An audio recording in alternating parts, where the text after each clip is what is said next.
Salvete discipuli. In today's lesson, we will continue reading the account of how Clemens is trying to go into the glass-making business. He goes to his new store, but it's not ready to open for business, and he's going to go meet the man responsible for that. Postquam tabernam Clementi dedi, ille mihi gratias maximas egit. After I gave, remember the I of dedi, this is first person singular perfect tense. After I gave, direct object tabernam, a shop. Now this I is the dative singular of a third declension. After I gave a shop to Clemens. That one, ille. Now, when you have ille not as an adjective, you can frequently just translate it even as just he. He gave great thanks, mihi, to me. He thanked me a lot, okay? So remember, the literal translation, that one gave great thanks to me. Better translation, he thanked me a lot. Statim ad viam in qua taberna erat festinavit. Now, there's no stated subject, okay?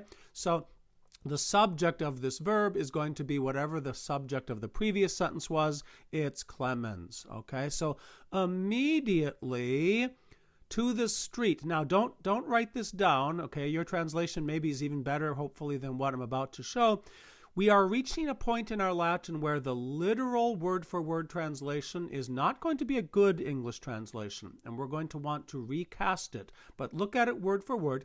Immediately to the street, in qua, in which, the shop was, he hurried. Okay? Now, this relative clause, which is in the middle of the sentence, okay, is kind of interfering with the regular flow, okay? So here's our main verb. So to turn this into better English, immediately he hurried to the street on which the shop was. Adeo cupiebat tabernam tenere. So much. Adeo is just an adverb meaning so much. He was desiring, imperfect tense verb. What was he desiring to do? To own a shop. That's right. Clemens is about to realize the dream that lies in the hearts of all of us. Remember, this shop, though, that Quintus bought, it was owned by a freedman of Barbulus who refused to pay the protection money to some yet unknown mob boss, and as a result, they found him dead in the street. Okay, so Clemens, now that he knows he owns a shop, he obviously wants to go see his shop. In via vitrearium erat ingens turba. In the street of the glassmakers, genitive plural ending, was a huge crowd. Ibi Clemens tabernam suam prope templum Isidis conspexit. There Clemens caught sight of, we need a direct object, here it is, here's some nice accusative direct object. He caught sight of his shop. Where was his shop? Prope templum Isidis, near the temple of Isis. Well, how lucky is this? Remember, Clemens has a relationship with the goddess Isis. It goes all the way back to that time when he saved Julius, the friend of Caecilius. Remember when the volcano was erupting? And he brought him into the temple of Isis, and he then later asked Isis to give a sign that maybe Quintus was still alive. And remember, there were 3 times the fire like rose up on the altar. And so he even then, he declared that he would no longer follow the Roman gods. He follows now only Isis. So what a wonderful thing that his shop is near the temple of Isis. Valvas evulsas vidit tabernam direptam. He saw, okay, here's our main verb. He saw. Now, what he saw were two things, and we're going to want to resupply the verb each time. He saw doors wrenched off, okay? Walwas. Now, you might be thinking, I thought Yanua was the word for door. Well, Yanua is the word for door in the sense of like the opening, the thing you cross through. The walwa is the thing that hangs on hinges, okay? So a Yanua may or may not have a walwa, okay? So if you rip the door off the hinges, it's still a door. I mean, in English, we have the same thing. We actually refer to that thing, that thing that's in the doorway, we refer to that as a door, and we also refer to a door without a thing hanging there as a door. Understood again, he saw the shop ransacked. Iratus igitur clemens tabernarium vicinum rogavit.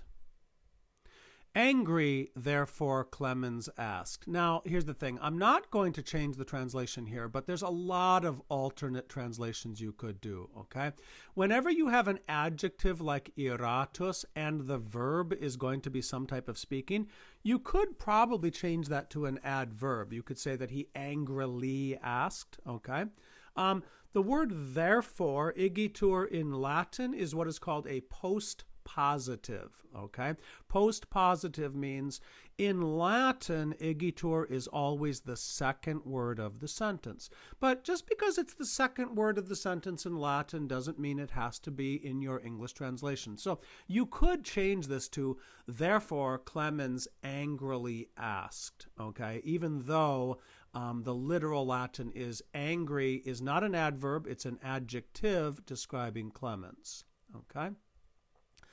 He asked a neighboring shopkeeper, tabernarium vicinum, okay? So remember that this area has all these different types of glass shops, and, you know, there's somebody who probably has a glass shop right next to Clemens's shop. Here's what Clemens asked. Quis hoc fecit? Who did this?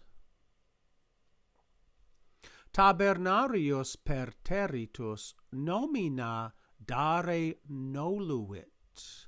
The terrified shopkeeper, okay, here's your main verb. Noluit is the perfect tense of the verb nolo, to not want. And so he did not want.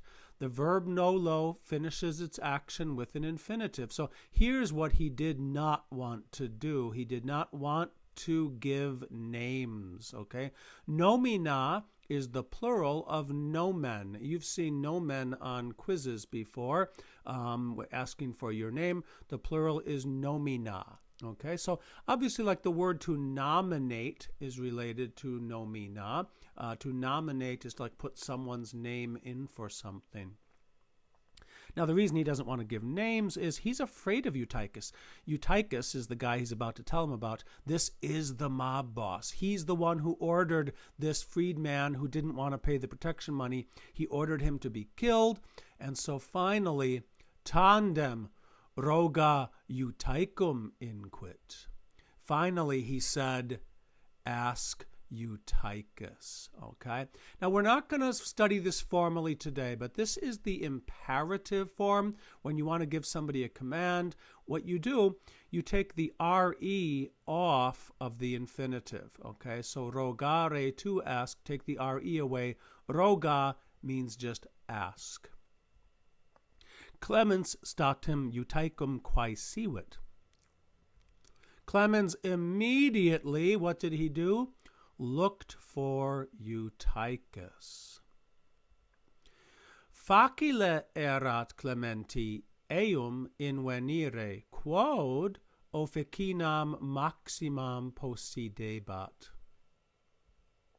It was easy for Clemens. Now, we've studied this construction before.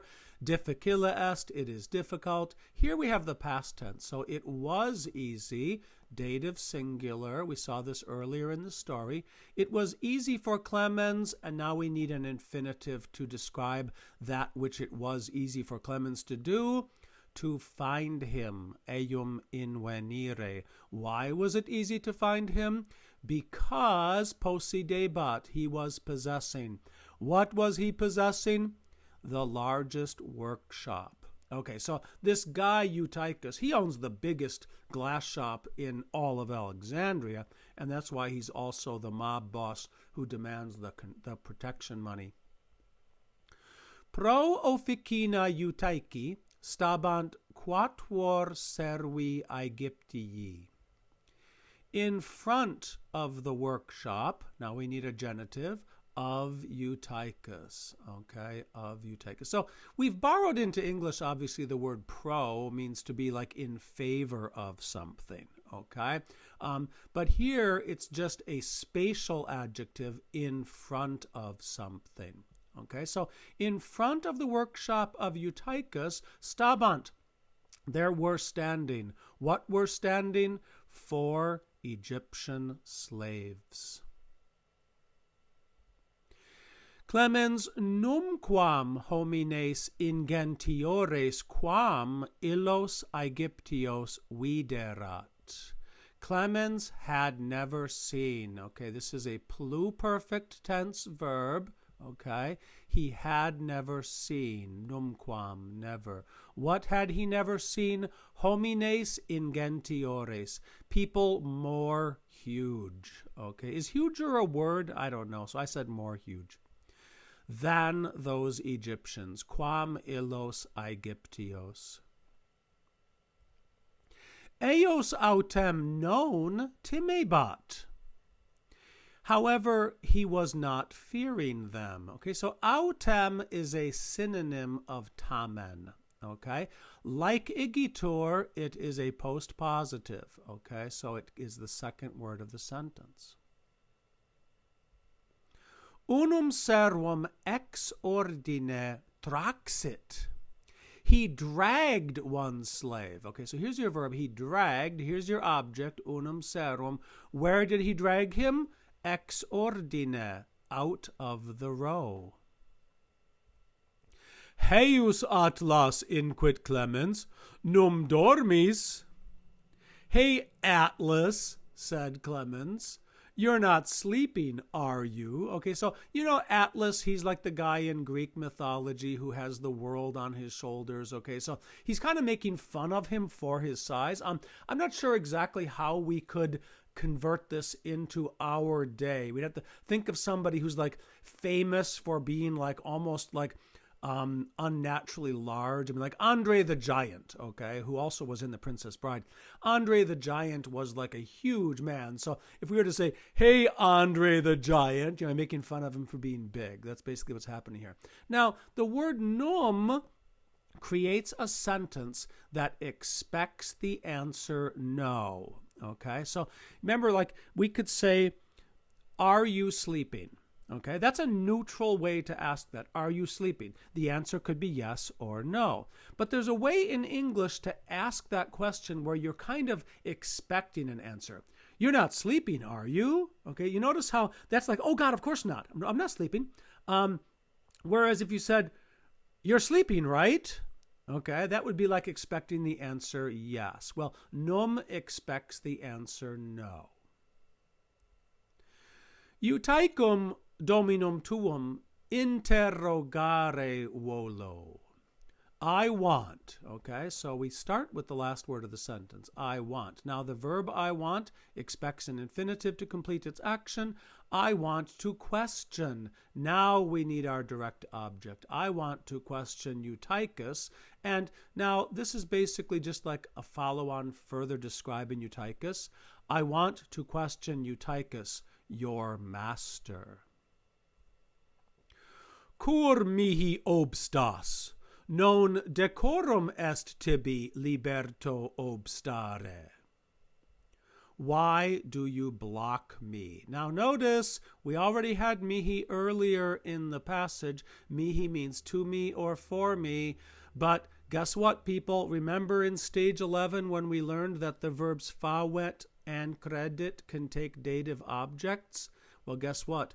It was the tip of the iceberg. There's a lot of verbs that can take dative objects, and the verb obstare, to block, is one of them. Okay, so We don't translate it as why do you block to me? This is why do you block me? Even though the word mihi in other contexts would indeed be translated to me or for me. It is not proper for you, non decorum est tibi, not proper to do what? To block a freedman. Liberto, this is the dative singular ending. It is the dative object of the verb obstare.